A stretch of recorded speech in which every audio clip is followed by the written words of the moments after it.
Okay friends, आज का chapter है बैंक की बैलेंस शीट कैसे बनाई जाती है। और बैंक की बैलेंस शीट बनाने के लिए पहले कुछ कंपनीज की जो बैलेंस शीट बनाई जाती है कंपनी एक्ट 2013 के अनुसार, उसके बारे में आपको कुछ संक्षिप्त में बताऊंगा। देखिए, कंपनी एक्ट सेक्शन 129 के अनुसार हर कंपनी को अपने फाइनेंशियल स्टेटमेंट बनाना जरूरी है। सेक्शन 129 इसके अनुसार हर कंपनी को अपने फाइनेंशियल स्टेटमेंट बनाना जरूरी है। और इस फाइनेंशियल स्टेट्स में this includes profit and loss account, balance sheet,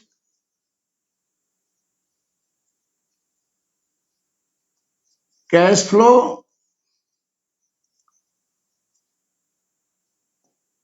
और फंड्स फ्लो। इन चारों को हम फाइनेंशियल स्टेटमेंट कहते हैं। अब फाइनेंशियल स्टेटमेंट तैयार करने के लिए कंपनी एक्ट में सेक्शन 133 में प्रोविजंस हैं कि बैलेंस शीट जब बनाई जाए तो उसमें अकाउंटिंग स्टैंडर्ड्स फॉलो किए जाए। तो सेक्शन 133 अकाउंटिंग स्टैंडर्ड्स,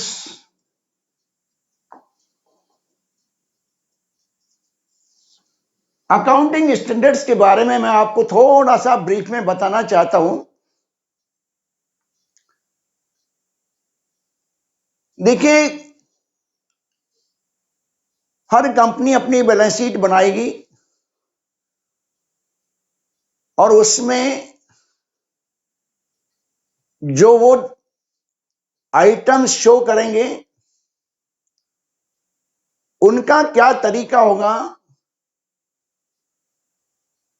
जो डिपॉजिट्स बताएंगे उनका क्या तरीका होगा, लोन्स का क्या तरीका होगा, कैश का क्या तरीका होगा, कैपिटल का क्या तरीका होगा। इसके लिए एक यूनिफॉर्मिटी लाने के लिए, एक रूपता लाने के लिए अकाउंटिंग स्टैंडर्ड्स आए।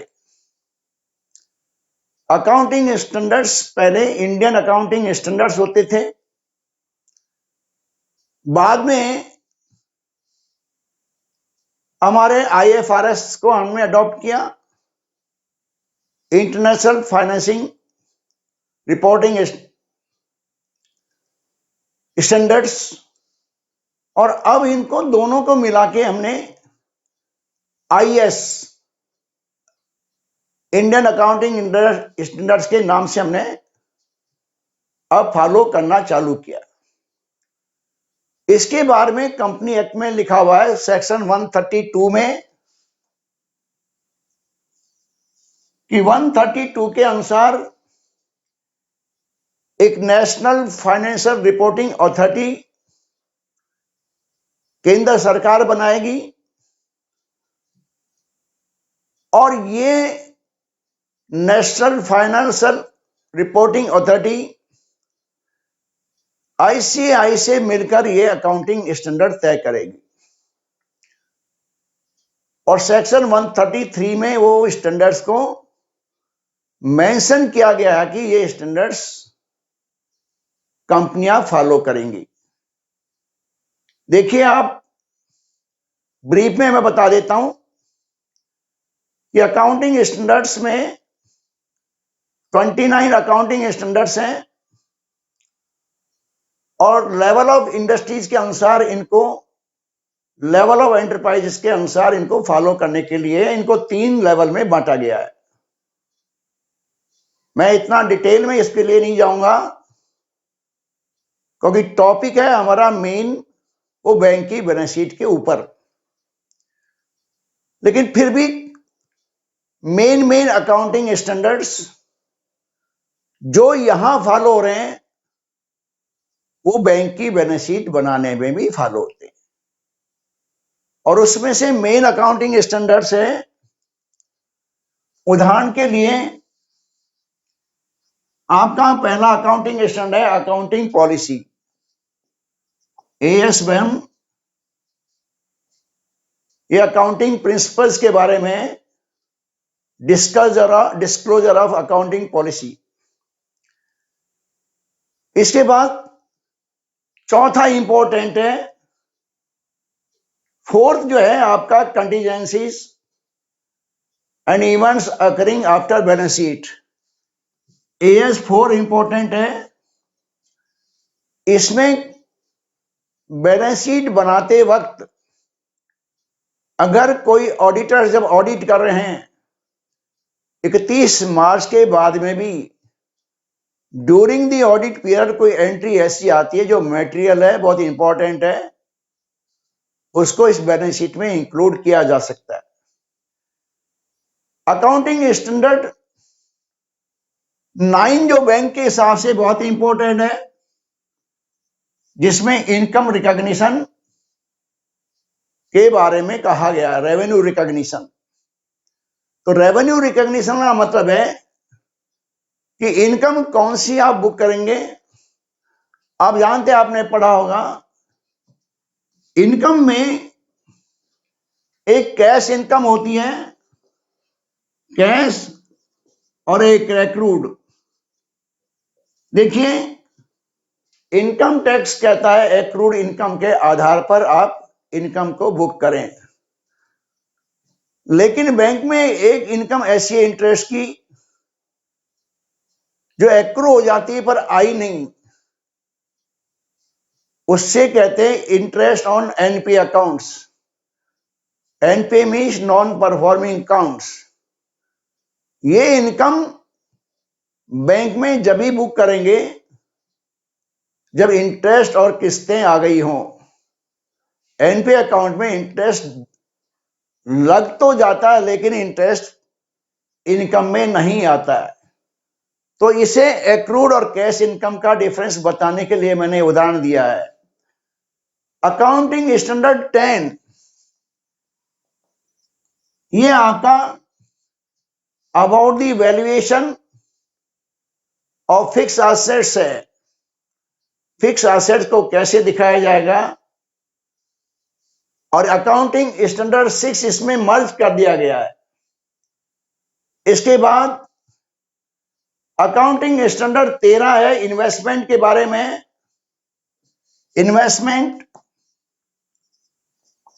इन्वेस्टमेंट को कैसे दिखाएंगे, उन पे कैसे इनकम बुक करेंगे, ये अकाउंटिंग स्टैंडर्ड 13 में है।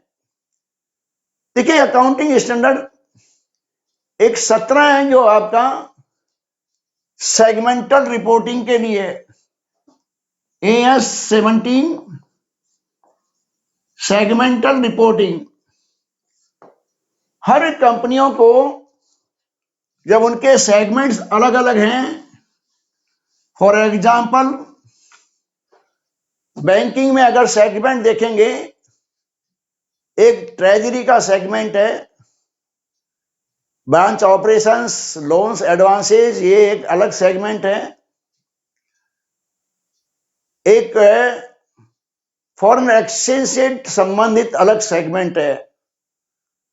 तो कौन सा सेगमेंट आपका प्रॉफिट में चल रहा है, कौन सा सेगमेंट आपका लॉस दे रहा है, इसकी सेगमेंटल रिपोर्टिंग होती है।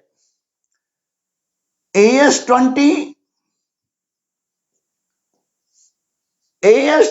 आपका अर्निंग पर शेयर EPS के बारे में, आप EPS कैसे कैलकुलेट करेंगे और आपको वो कैसे दिखानी है।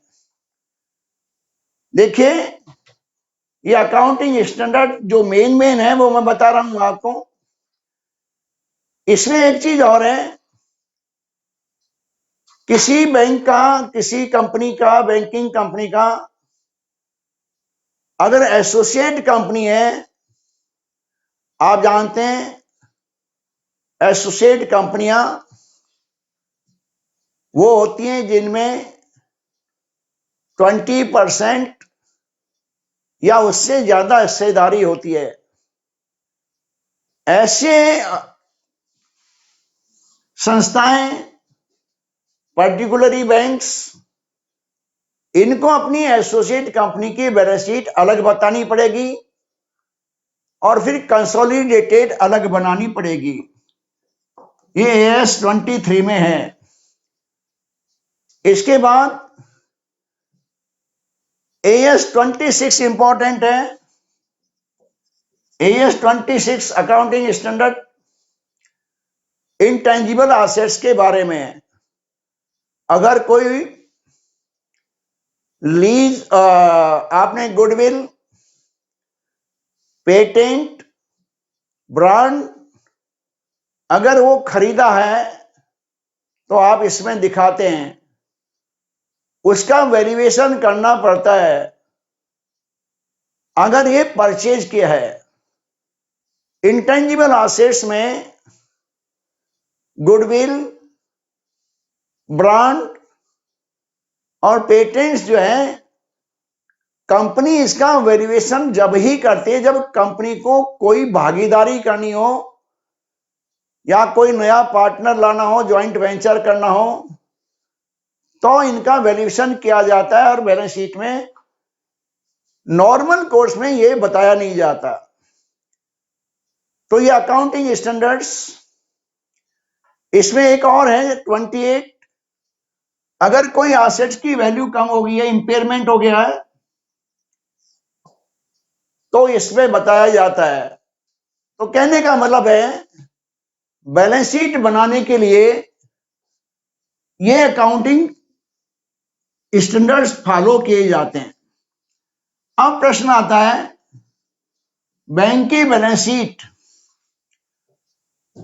और कंपनियों की बैलेंस शीट में क्या बेसिक अंतर होता है। तो देखिए, बैंक की बैलेंस शीट, कंपनी की बैलेंस शीट आपकी जो कंपनी एक्ट के तहत बनती है, इसमें प्रॉफिट एंड लॉस अकाउंट बनेगा, इसके बाद बैलेंस शीट बनेगी। बैलेंस शीट जब कंपनी की बनाई जाती है तो इसमें पहली बात तो बैलेंस शीट वर्टिकल बनती है, और जब बैलेंस शीट बनती है तो उसमें पहला पार्ट होता है वो कैपिटल का होता है, कैपिटल। इसके बाद में इसके शेड्यूल होते हैं और ये शेड्यूल में हम कैपिटल का पूरा डिटेल दे देते हैं। इसके बाद दूसरा होगा इसमें, वो है आपकी non current liabilities. Non current liabilities, non current liabilities, इसका शेड्यूल बनेगा और इस शेड्यूल में बताया जाएगा, इसमें हो सकता है डिवेंचर्स हो, होता है लॉन्ग टर्म लोन लिए हुए हो, डिवेंचर्स हो, लोन भी कई हो सकते हैं। नॉन करंट लायबिलिटीज में ये आते हैं। इवन डेफर्ड पेमेंट लायबिलिटीज भी, डेफर्ड टैक्स भी यहां आता है, डेफर्ड टैक्स। इसके बाद में थर्ड होता है करंट लायबिलिटीज। करंट लायबिलिटीज वो लायबिलिटीज हैं विद इन 1 ईयर इनका भुगतान करना पड़ता है। उदाहरण के लिए बीपी, बिल्स पेबल,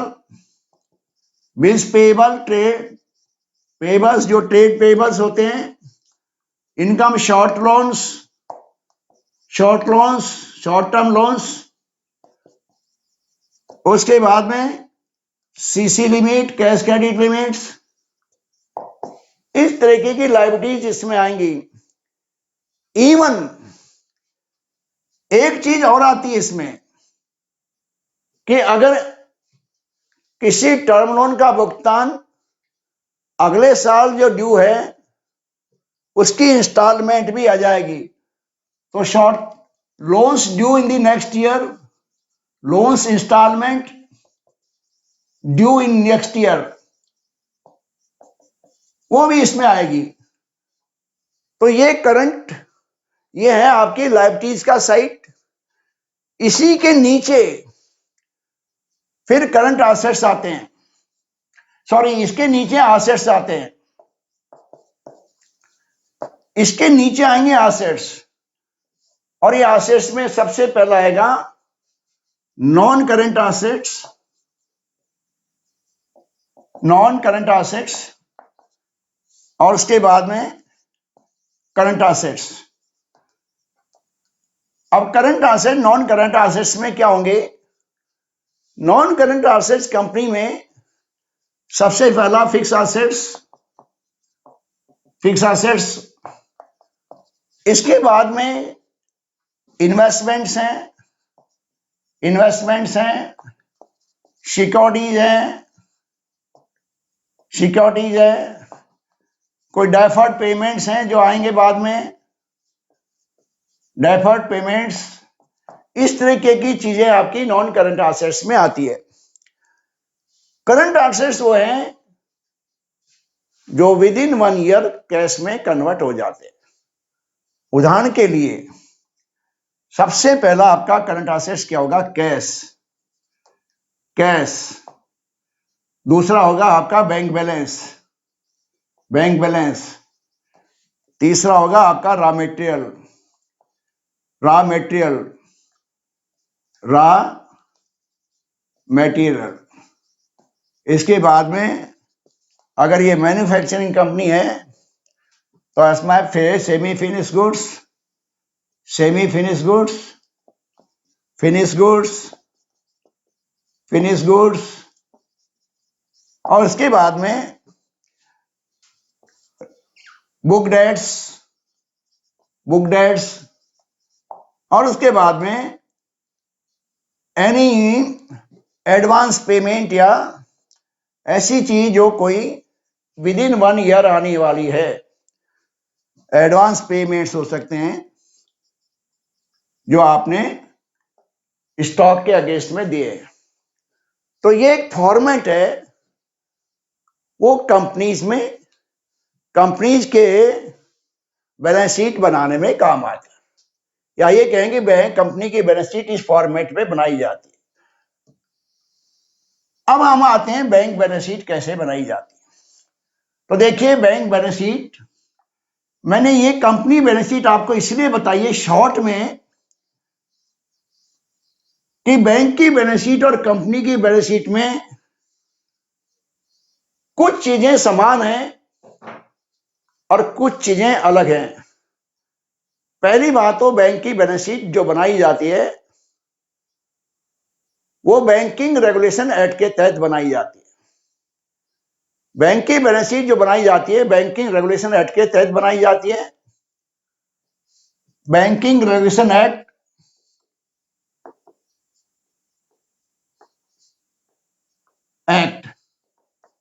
जो 1949 का, इसके सेक्शन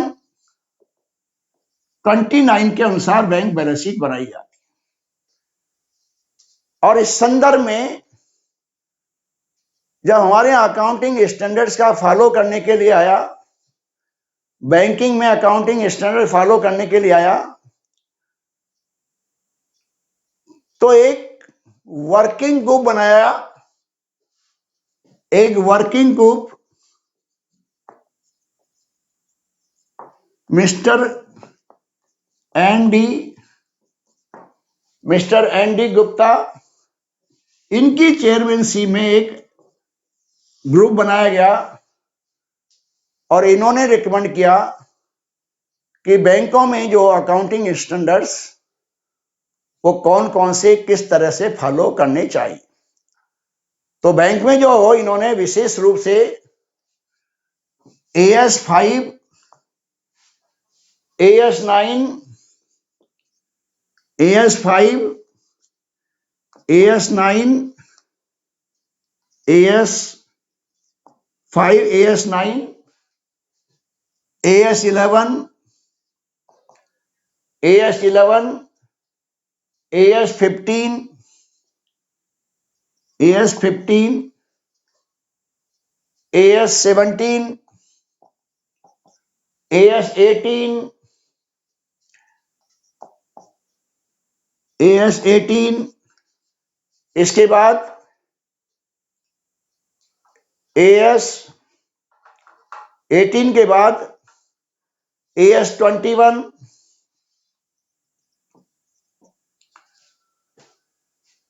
इनमें विशेष इन्होंने कहा कि बाकी जो हैं उनको फॉलो करनी है, लेकिन इनको इन्होंने लागू करने के लिए अलग से बताया कि ये आपको लागू करने हैं। अब हम आते हैं साहब, अकाउंटिंग स्टैंडर्ड फॉलो करने के बाद अब प्रोसेस ऑफ बैलेंस शीट क्या है। देखिए, मैं ये अकाउंटिंग स्टैंडर्ड इसलिए बताए हैं कि ये डिस्क्लोजर्स और अकाउंटिंग पॉलिसीज के बारे में जब हमको पढ़ाएंगे तब उसमें आएंगे काम। अब प्रश्न आता है, जब बैलेंस शीट बनाई जाती है तो यहां रेलेवेंट सेक्शंस हैं जो आपको मैं कुछ बताऊंगा। सेक्शन 129 तो बैलेंस शीट बनाने का है, और इसमें शेड्यूल 3 है। शेड्यूल 3 के अनुसार बैलेंस शीट का फॉर्मेट है।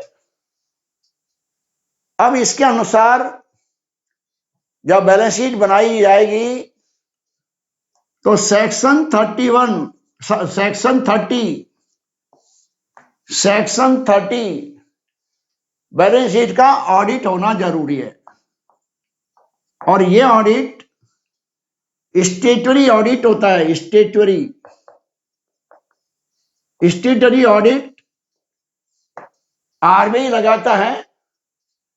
आरबीआई ये पैनल भेजता है, और ये ऑडिटर्स बैंक में मार्च के महीने में पहुंच जाते हैं, और ये ऑडिट करके बैलेंस शीट तैयार करते हैं।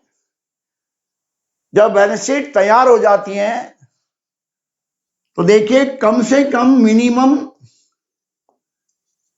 3 डायरेक्टर्स,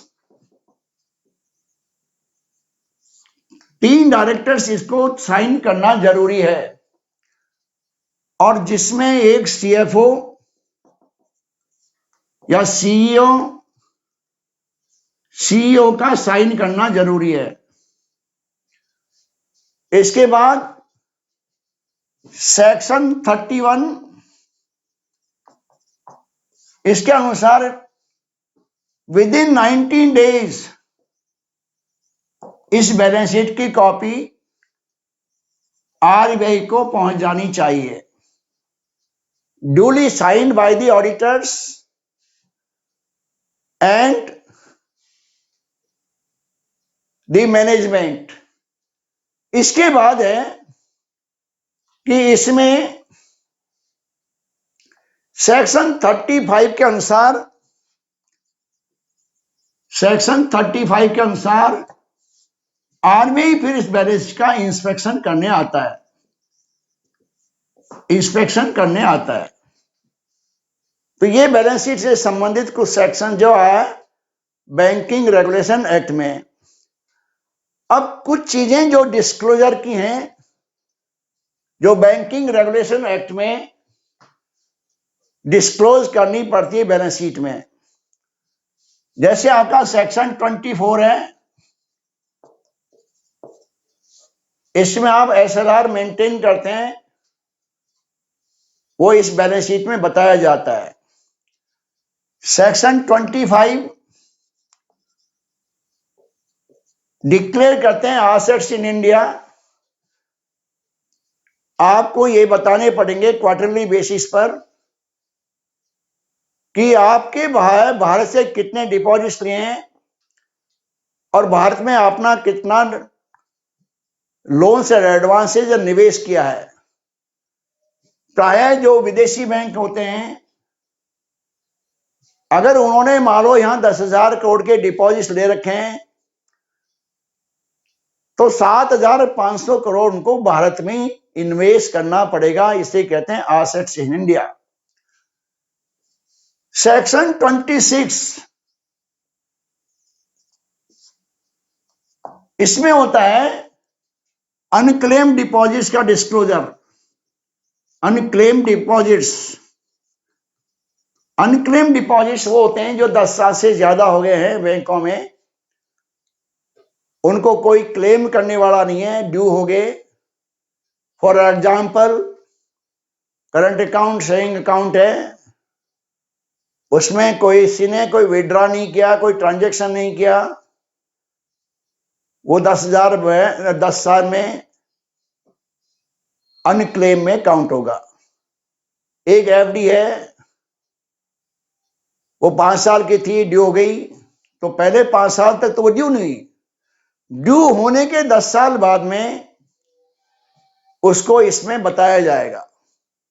तो ये कुछ सेक्शंस जो हैं, ये डिस्क्लोजर के सेक्शंस हैं।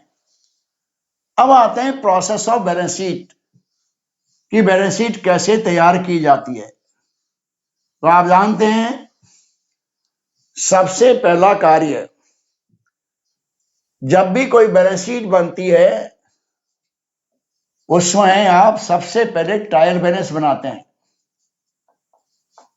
ट्रायल बैलेंस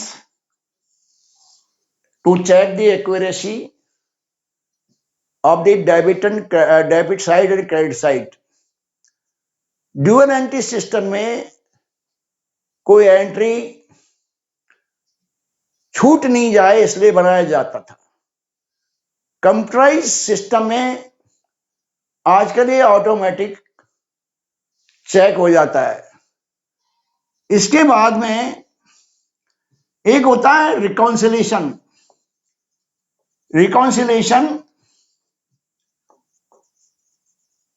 रिकॉन्सिलेशन जैसे बैंक रिकॉन्सिलेशन आपने पढ़ा है, बैंकों में भी इंटर ब्रांच और इंटर बैंक रिकॉन्सिलेशन होते हैं। जैसे बैंक के अकाउंट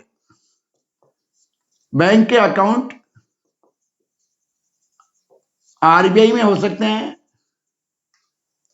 आरबीआई में होंगे, नॉस्ट्रो अकाउंट्स होंगे, नॉस्ट्रो अकाउंट्स बाहर खोलते हैं। इसके अलावा किसी बैंक में भी हो सकते हैं, अन्य बैंक में हो सकते हैं, इन अकाउंट्स का रिकॉन्सिलेशन जरूर होता है।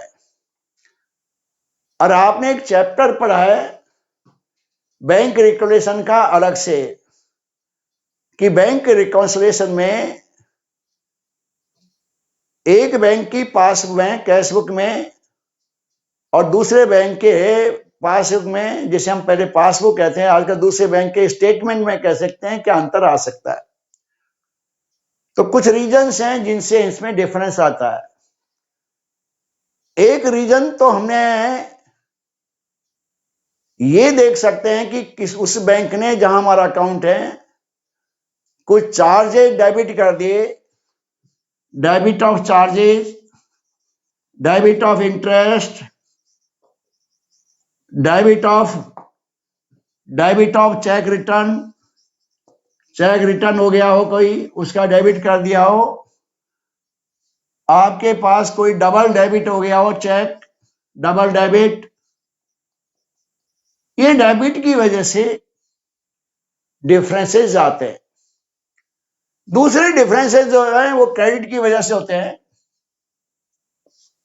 क्रेडिट में हो सकता है उन्होंने हमारी डिपॉजिट पे ब्याज दे दिया हो, इंटरेस्ट ऑन डिपॉजिट दे दिया हो, डायरेक्ट है, कोई डिपॉजिट हो गया हो, किसी बैंक ने हमारे खाते में जमा करा दिया हो, डायरेक्ट डिपॉजिट कर दिया हो। इसके बाद में डबल क्रेडिट हो गया हो, इस तरीके के डिफरेंसेस इस बैंक में रिकॉन्सिलेशन में इनको रिकॉन्साइल करके इनकी एंट्री पास की जाती है। और इसका करने का कारण क्या है? देखिए, एक चीज ध्यान रखिए जब बैलेंस शीट बनाई जाती है तो एक डिक्लेरेशन होता है कि ये true and fair picture of our organisation है। इसलिए ऐसी एंट्रियां जो वाइप आउट हो सकते हैं उन सब एंट्रीज को हम इसमें खत्म कर देते हैं और बैलेंस शीट का सही पिक्चर इसमें प्रस्तुत किया जाता है। तो रिकॉन्सिलिएशन के बाद बैंक की बैलेंस शीट में एक एंट्रियां होती हैं जिनको हम एडजस्टिंग एंट्रीज कहते हैं। अब आप समझोगे एडजस्टिंग एंट्रीज क्या होती हैं। देखें, एक उदाहरण देता हूं कि एक बॉन्ड का ब्याज, बॉन्ड पर ब्याज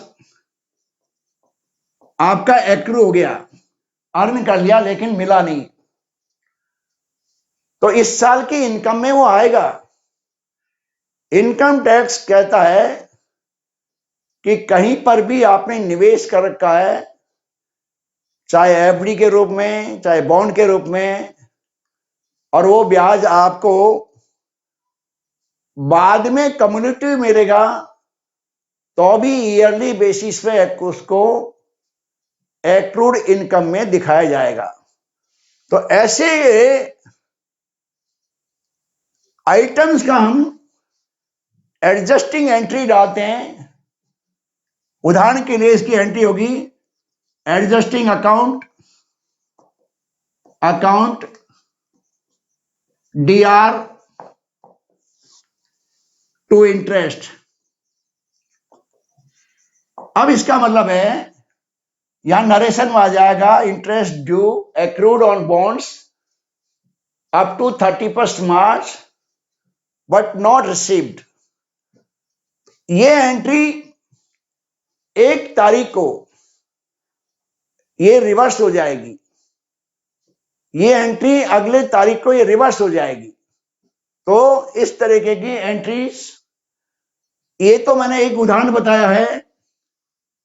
ऐसा भी हो सकता है हमने कोई सैलरी नहीं दी है, ये तो क्रेडिट की है, 31 मार्च को हमने सैलरी नहीं दी है, तो आप इसके लिए भी एडजस्टिंग एंट्री डालेंगे और आपको आपका salary wages and salary account DR, अब चूंकि भुगतान हमने किया नहीं है एम्प्लॉइज को, तो ये आपकी एडजस्टिंग एंट्री अकाउंट में डाली जाएगी। एडजस्टिंग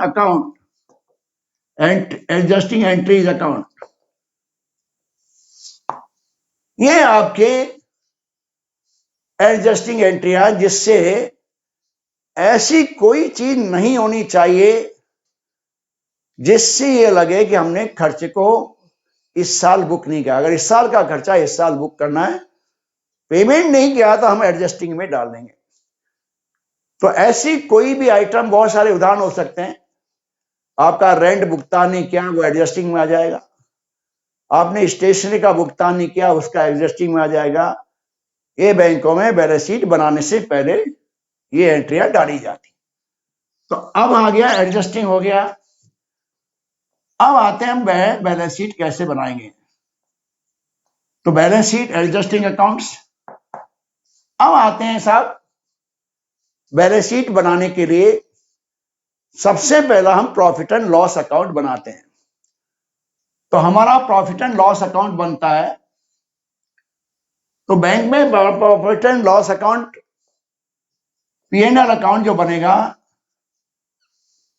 इसमें जो बनता है, देखिए सबसे पहला इनकम होगा, इनकम। अब बैंक में इनकम कहां से आती है? तो बैंकिंग इनकम या तो इंटरेस्ट से आएगी, और या अदर इनकम आएगी। अदर इनकम, या तो इनकम इंटरेस्ट से आएगी या अदर इनकम आएगी। और देखिए इनके बाद में शेड्यूल बनते हैं, उन शेड्यूल में ये सब चीज आ जाएगी। उस शेड्यूल में ये बता दिया जाएगा कि टोटल इंटरेस्ट कहां कहां से आया, कौन कौन से अकाउंट से आया, ये जर्नल, ये टोटल शेड्यूल में आता है। हर आइटम का एक शेड्यूल बनेगा जिसमें आपको डिटेल में आ जाएगा कि ये इसका कहां कहां सा बाइफरकेशन क्या है।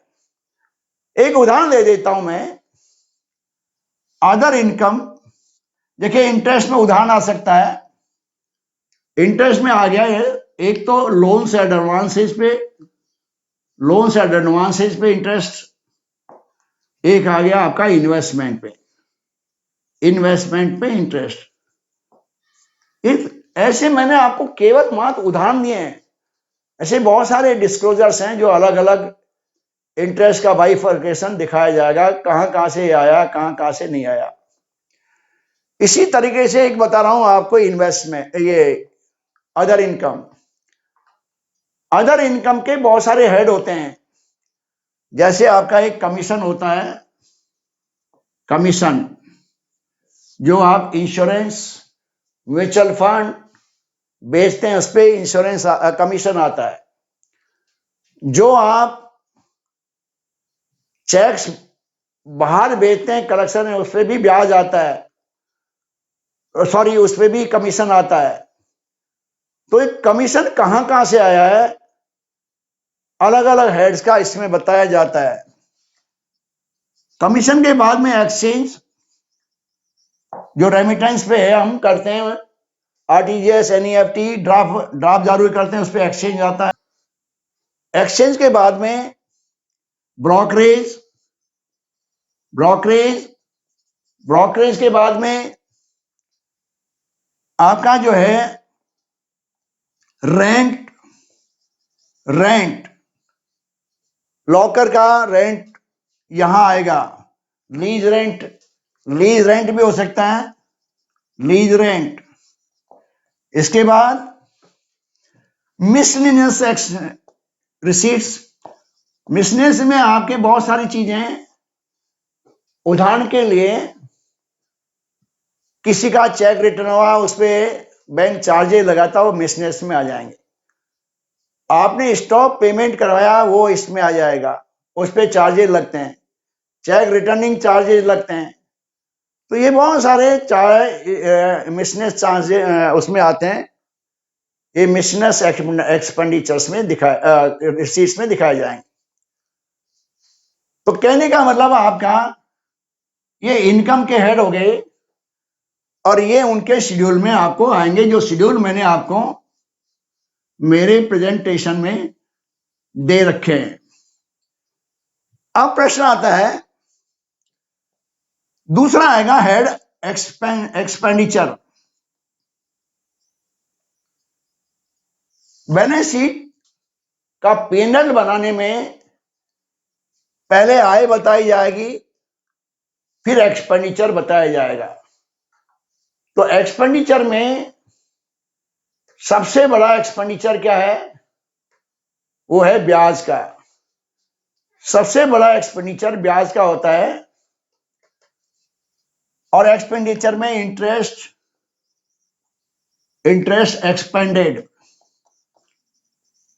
एक्सपेंडेड, ब्याज जो खर्च किया गया है। अब इसका शेड्यूल बनेगा, वो शेड्यूल में दिखाया जाएगा कि ब्याज कहां का हमने दिया है। सबसे बड़ा ब्याज जो होता है का खर्चा, वो डिपॉजिट्स पे होता है, डिपॉजिट्स पे ब्याज देते हैं। दूसरा हम बोरोइंग पे ब्याज देते हैं। बैंक बारो करता है पैसा, बोरोइंग पे नाबार्ड से लेता है, आरबीआई से लेता है, इस पे बोरोइंग की जाती है। तो बोरोइंग पे जो खर्चा आता है वो आपका यहां आएगा, ब्याज का। इसके बाद तो देखिए, इंटरेस्ट के बाद जो आ गया, वो दूसरा खर्चा होता है ऑपरेटिंग एक्सपेंसेस। ऑपरेटिंग एक्सपेंसेस, उसमें भी बहुत सारी डिटेल होती है।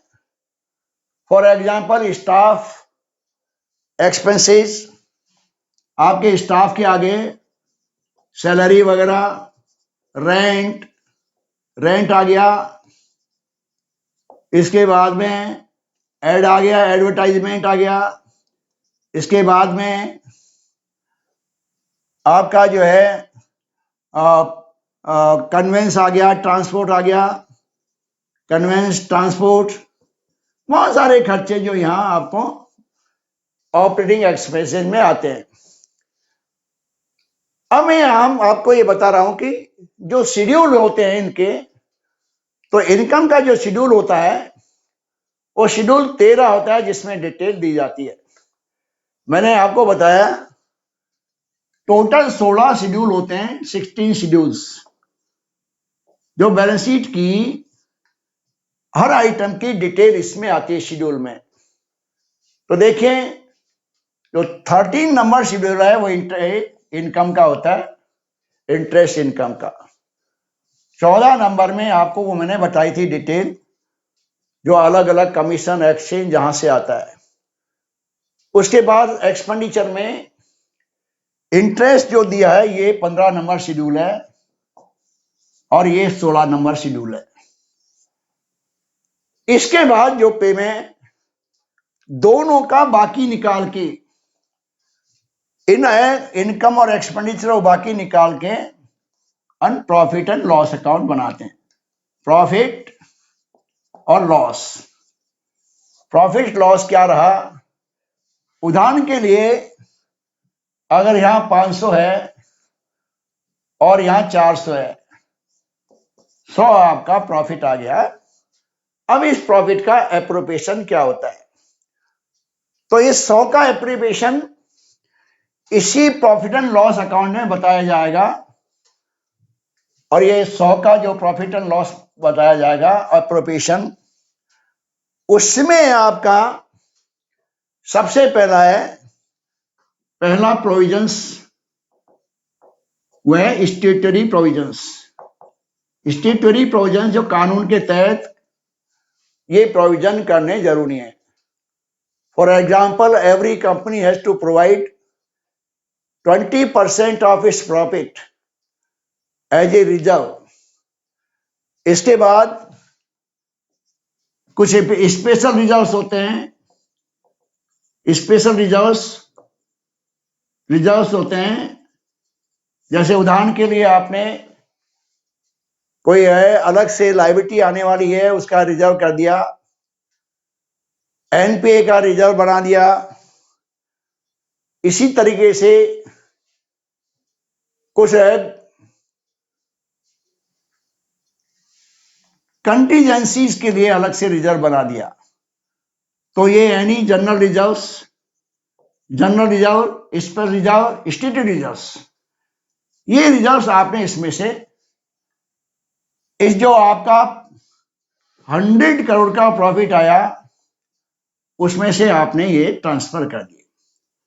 इसके बाद में लास्ट आता है डिविडेंड प्रोविजंस। डिविडेंड का प्रोविजन जो शेयर होल्डर्स को दिया जाता है, फॉर एग्जाम्पल गवर्नमेंट को हम सरकारी बैंक ट्रांसफर करेंगे। इसके बाद कुछ रह गया, वो ट्रांसफर टू आपके रिजर्व्स, कैपिटल रिजर्व्स में ट्रांसफर किया जाता है। रिजर्व एंड सरप्लस, ये आपका बैंकिंग कंपनियों का प्रॉफिट एंड लॉस अकाउंट तैयार किया जाता है। अब यहां चीज देखिए, जो फिगर रिपोर्ट होती है वो 30 ओमिटेड होती है, 30 ओमिटेड। बैंकिंग जो बैलेंस शीट बनती है इसमें फिगर्स 30 ओमिटेड होती है। उसके बाद प्रॉफिट एंड लॉस अकाउंट तैयार करने के बाद फिर हमारी बैलेंस शीट बनाई जाती है। तो बैंकिंग की बैलेंस शीट का एक फॉर्मेट मैं आपको ये दिखा रहा हूं इस स्लाइड पे। बैंकिंग की बैलेंस शीट का फॉर्मेट मैं आपको ये बैंक बैलेंस शीट। यहां एक चीज नोट करने की है, देखिए आप, बेसिक चीज है, बैलेंस शीट एक एज ऑन डेट होती है और प्रॉफिट एंड लॉस अकाउंट 12 महीने की परफॉर्मेंस होती है। 3 महीने का बनाओगे 3 महीने की परफॉर्मेंस होती है। दूसरी चीज, जब ईयरली बैलेंस शीट बनाई जाती है तो ये कंपैरेटिव बनाई जाती है। यहां 2020 की बैलेंस शीट बनेगी तो यहां 2019 की बैलेंस शीट क्या थी, 2019 2020 एक आपकी कंपैरेटिव बैलेंस शीट बनेगी। और अगर क्वार्टर में बताना है तो फिर यहां मार्च 2020 का क्वार्टर आएगा और यहां मार्च 2019 का क्वार्टर आएगा। ये कंपैरेटिव डाटा यहां तैयार किए जाते हैं और यही चीज आपकी प्रॉफिट एंड लॉस अकाउंट में भी आती है। तो मैं अभी इस बात को समराइज कर रहा हूं कि बैंक बैलेंस शीट जो बनाई जाती है वो बैंकिंग रेगुलेशन एक्ट के अनुसार बनाई जाती है, सेक्शन 29 के अनुसार बनाई जाती है। सेक्शन 29 शेड्यूल 3 उसमें उसके अनुसार बनाई जाती है और ये जो फॉर्मेट है वो उसके अनुसार ही है। उसके बाद इस बैलेंस शीट में बनाने से पहले जितनी भी एंट्री जो हम अननेसेसरी हैं, जो अननेसेसरी हमारी बैलेंस शीट को बढ़ा चढ़ा के बताती है, उनको हम सही कर देते हैं, उनका हम उन चीजों का एडजस्टमेंट करते हैं। उदाहरण के लिए मैंने आपको बताया कि हमारे यहाँ कोई पेमेंट नहीं किया तो वो खर्चे में नाम लग के एडजस्टिंग अकाउंट में उसको डेबिट किया जाता है, जो अगले साल डेबिट हो जाएगा और रिवर्स हो जाएगा। इस तरीके से एडजस्टिंग एंट्री बनाई जाती है। एडजस्टिंग अकाउंट दूसरे दिन 1 तारीख को वापस रिवर्स हो जाते हैं। तो इनकम और एक्सपेंडिचर दोनों के एडजस्टिंग अकाउंट बनाने से एक ट्रू पिक्चर हमारी आती है। बैलेंस शीट में एक ध्यान रखा जाता है बैलेंस शीट मैनेजमेंट। और what is balance sheet management?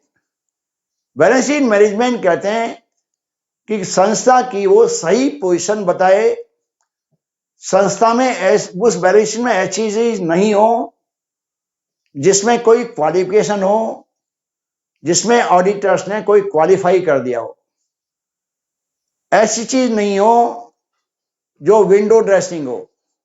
तो ये आपका पहला पार्ट है। इसके बाद में हम बैलेंस शीट की आइटम्स को डिस्कस करेंगे। Thank you Mir.